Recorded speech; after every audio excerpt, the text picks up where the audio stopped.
கர்த்தராகிய இயேசு கிறிஸ்துவின் நாமத்தினாலே உங்கள் யாவரையும் வாழ்த்துகிறேன். நாம் இன்றைக்கு தியானிக்கும் வசனம் மத்தேயு எழுதின சுவிசேஷ புத்தகம் 27ஆம் அதிகாரம் 46ஆம் வசனம். 9ஆம் மணி நேரத்தில் இயேசு ஏலி ஏலி லாமா சபக்தானி என்று மிகுந்த சத்தமிட்டு கூப்பிட்டார். அதற்கு என் தேவனே என் தேவனே ஏன் என்னை கைவிட்டீர் என்று அர்த்தமாம். கர்த்தராகிய இயேசு கிறிஸ்து சிலுவையில் பேசின 4வது வார்த்தை தான் இந்த வார்த்தை, என் தேவனே என் தேவனே ஏன் என்னை கைவிட்டீர் என்று. அதாவது சிலுவையில் பூத்த 4வது பூ தான் அர்ப்பணிப்புங்கிற ஒரு பூ. எப்படின்னு பார்த்தோன்னா, கர்த்தராகிய இயேசு கிறிஸ்து சிலுவையில் அவ்வளவு கொடிய வேதனை அனுபவித்தார், பாடு அனுபவித்தார், துக்கம் அனுபவித்தார். ஆனாலும் அவருக்கு அந்த நேரத்தில் பிதாவின் முகம் மறைக்கப்படவில்லை. அவ்வளவு நேரமும் அவர் பிதாவோடு அவரோடு உள்ள ஐக்கியத்தோடு அவர் தொடர்பு கொண்டிருந்தார். ஆனால் 6ஆம் மணி நேரம் முதல் 9ஆம் மணி நேரம் வரைக்கும் பூமியில் ஒரு அந்தகாரம் உண்டாயிற்று என்று அதற்கு மேலுள்ள வசனம் சொல்லுகிறது. அது எதனால் உண்டாயிற்றுன்னா, அந்த நேரம்தான் பிதாவாகிய இயேசு கிறிஸ்துவுக்கு பிதாவாகிய தேவனுடைய முகம் பார்க்க முடியல, அவருடைய முகம் மறைக்கப்பட்டது. ஆனால் அந்த நேரத்தில் தான் கர்த்தராகிய இயேசு கிறிஸ்துவுக்கு நம்ம எல்லாருடைய முகங்களும் அவருக்கு முன்பாக வந்ததான்.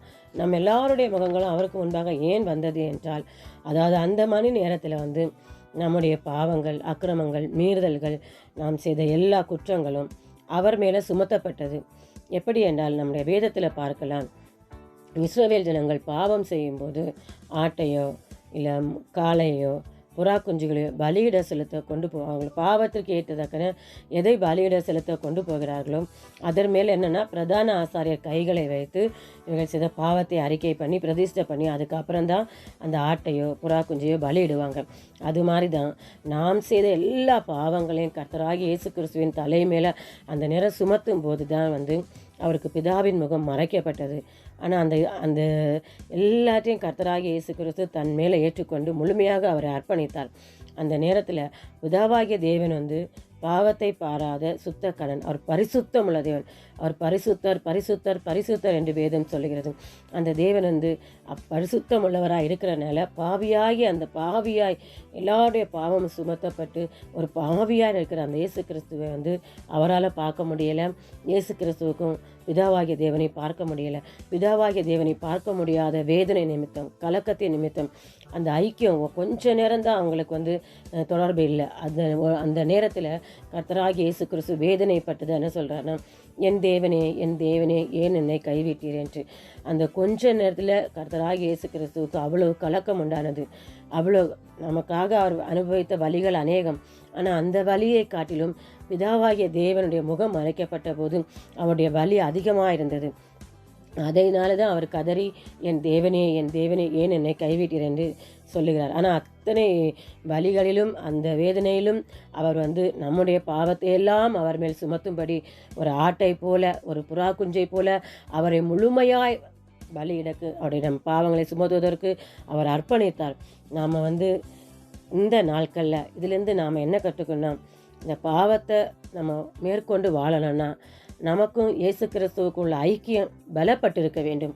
அந்த ஐக்கியத்தில் குறைவு வரும்போது நம்மிடத்திலே பாவம் நுழைய அநேக வாய்ப்புகள் உண்டு. அதாவது நமக்கும் இயேசு கிறிஸ்துக்குள்ள ஐக்கியத்தை நாம் எவ்வளவு ஜாக்கிரதை உள்ளவர்களாய் காத்துக்கொள்கிறோமோ அந்த அளவுக்கு இந்த உலகத்திலிருந்தும் பாவக்கட்டுகளிலிருந்தும் அடிமைத்தனத்திலிருந்தும் நாம் மீண்டு கர்த்தருக்கு பிரியமான பிள்ளைகளாய் வாழ முடியும். நாம் ஜெபிப்போமா? அன்பின் பரலோக பிதாவே, உம்மை நன்றியோடு துதிக்கிறோம், சோத்தரிக்கிறோம் தகப்பனே. இந்த நாளிலும் தகப்பனே ராஜா, நீர் சிலுவையில் பேசின 4வது வார்த்தையை தியானிக்க கிருபை தந்த தேவன் கர்த்தாவே, எங்களுடைய பாவங்களையெல்லாம் உம்முடைய மேல் சுமத்துவதற்கு முழுமையாய் நீர் உம்மை அர்ப்பணித்தீர் கர்த்தாவே. நீர் அர்ப்பணித்தது நிமித்தம் நாங்கள் இன்றைக்கு உம்முடைய பிள்ளைகளாய் ரட்சிக்கப்பட்டிருக்கிறோம் ஐயா. தேவரீர் உலகத்திலிருந்து பிரித்தெடுக்கப்பட்டிருக்கிறோம் ஐயா. பாவ வாழ்க்கையிலிருந்து பிரித்தெடுக்கப்பட்டிருக்கிறோம் தகப்பனே ராஜா. இந்த நாளிலும் தகப்பனே உம்முடைய வருகை மற்றும் தகப்பனே நாங்கள் உமக்கு பிரியமான பிள்ளைகளாய் வாழ வாழ்வதற்கும் பாவ வாழ்க்கை எங்களை விட்டு தகப்பனை விலகி போவதற்கு ராஜா எங்களுக்கும் அப்பா கர்த்தராகிய இயேசு கிறிஸ்துவே உமக்கும் உள்ள ஐக்கியத்தை தேவன் எங்களுக்கு பலப்படுத்தும்படியாக ஜெபிக்கிறோம் ஐயா. அப்பா எங்களுக்கும் உமோடு இருக்கிற ஐக்கியத்தை தகப்பனை எந்த ஒரு சத்துருவும் குலைத்து போடாதபடிக்கு தேவன் தாமே எங்களுக்கு காத்துக்கொள்ள கிருபை தரும்படியாக ஜெபிக்கிறோம். அனுதினமும் உம்மை தேடவும் அனுதினமும் உடைய முகத்தையே பார்க்கவும் அப்பா உடைய பிரசனத்திலே நாங்கள் இருக்கவும் கர்த்தாவே உடைய சமூகத்திலே நாங்கள் கடந்து செல்லவும் தேவன் எங்களுக்கு கிருபையும் இரக்கமும் தயவும் பாராட்டும்படியாக ஜெபிக்கிறோம். எங்களை தாழ்த்தி வறுமையாக்குகிறோம். கர்த்தராகிய இயேசு கிறிஸ்துவின் நாமத்திலே ஜெபிக்கிறோம் நல்ல பிதாவே, ஆமேன். கர்த்தர் உங்களை ஆசீர்வதிப்பாராக.